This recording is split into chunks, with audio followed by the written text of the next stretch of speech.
kabarnya hari ini? Semoga kalian semua dalam lindungan Allah Subhanahu wa Ta'ala, dan semoga wabah virus corona ini atau COVID-19 segera berakhir di Indonesia dan seluruh.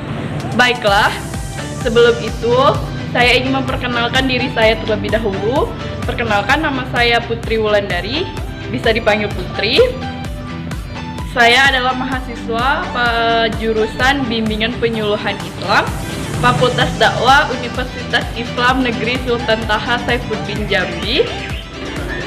Baiklah, di sini saya akan menjelaskan apa itu dari pernikahan dini.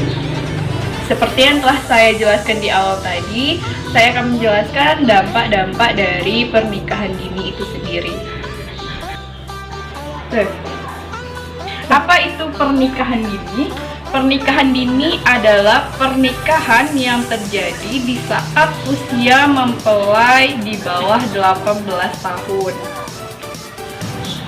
Selain memunculkan risiko kesehatan bagi anak perempuan, pernikahan dini juga memunculkan pelanggaran hak asasi manusia dan pelecehan seksual. Lanjut. Penyebab dari pernikahan dini sendiri yang pertama yaitu kemiskinan yang terjadi, putus sekolah, keberagaman budaya yang ada di masyarakatnya, seks bebas, dan terjadinya hamil di luar nikah. Akibat dari pernikahan dini itu sendiri, yang pertama yaitu resiko perceraian semakin tinggi, hambatan untuk anak bersekolah juga semakin tinggi, terjadinya kekerasan pada anak perempuan,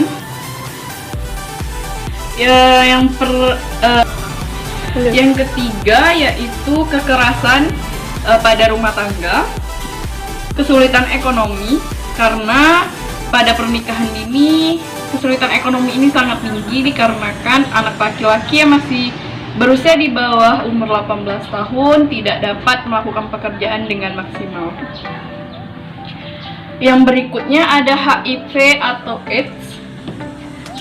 Yang berikutnya ada resiko kematian karena anak usia dini saat melahirkan di bawah umur 18 tahun, mereka masih rentan untuk melahirkan secara normal. Jadi resiko kematian dini ini sangat berpengaruh pada pernikahan ini.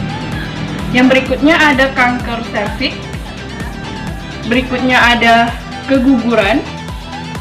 Yang terakhir ada malnutrisi anak atau gizi buruk. Ya, saya akan menjelaskan bagaimana cara pencegahan dari pernikahan dini itu sendiri. Yang pertama yaitu memberdayakan anak dengan informasi, keterampilan, dan jaringan pendukung lainnya. Cara pencegahan yang kedua yaitu mendidik dan menggerakkan orang tua dengan anggota komunitas yang ada di masyarakat itu sendiri.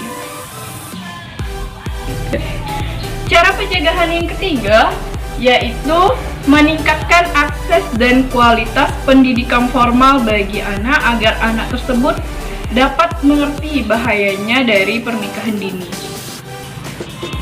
Itu belum ada.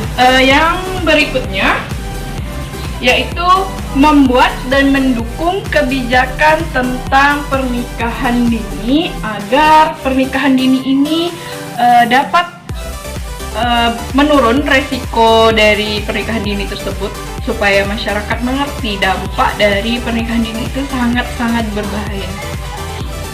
Cara pencegahan yang terakhir yaitu menawarkan dukungan ekonomi dan pemberian insentif pada anak dan keluarganya.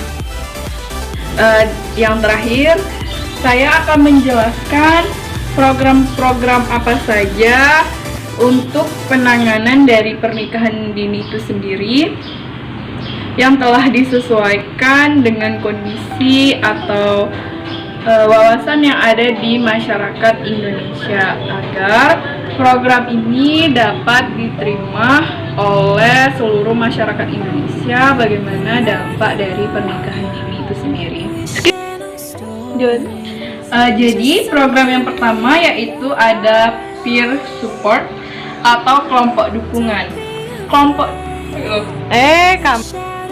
kelompok dukungan sendiri dibentuk agar anggota komunitas dapat membagi pengetahuannya atau wawasannya terhadap dampak dari pernikahan dini itu sendiri kepada masyarakat yang ada di lingkungan ini. Yang berikutnya, program kedua yaitu psikoedukasi. Di program ini melibatkan seluruh konselor yang berkapasitas memberikan pemahaman kepada masyarakat terkait pernikahan dini itu sendiri. Tujuan dari psikoedukasi itu sendiri yaitu agar dapat mengubah persepsi masyarakat terhadap pernikahan dini dari yang tadinya setuju menjadi tidak setuju terhadap pernikahan dini. Program yang ketiga yaitu bekerja sama dengan lembaga formal setempat untuk memodifikasi kebijakan yang ada. Di mana program ini yaitu mengubah kurikulum sekolah dan menambahkan materi-materi yang berkaitan dengan pernikahan dini itu sendiri. Materi yang diberikan sejak berjenjang dari SD, SMP, dan SMA. Materi yang diberikan dengan konten yang ada di masyarakat dan usia anak itu sendiri. Yang terakhir yaitu follow up dengan metode kampanye. Metode kampanye dilakukan dengan memanfaatkan media poster, tayangan video dan lain sebagainya dengan memuat konten dampak negatif dari pernikahan dini.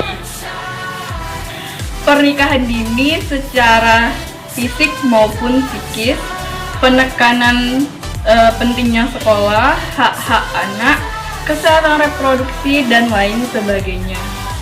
Yang berikutnya yaitu membuat dan mendukung kebijakan tentang pernikahan dini agar pernikahan dini ini dapat menurun resiko dari pernikahan dini tersebut, supaya masyarakat mengerti dampak dari pernikahan dini itu sangat-sangat berbahaya. Cara pencegahan yang terakhir yaitu menawarkan dukungan ekonomi dan pemberian insentif pada anak dan keluarganya. Saya jabarkan dari materi saya kali ini tentang dampak negatif dari pernikahan dini. Semoga dapat bermanfaat untuk kalian semua. Lebih dan kurangnya saya mohon maaf. Sebelum saya mengakhiri video saya, jangan lupa untuk like, comment, share, and subscribe video ini. Semoga kalian semua selalu dalam lindungan Allah Subhanahu wa Ta'ala. Wabillahi taufiq wal hidayah. Wassalamualaikum warahmatullahi wabarakatuh.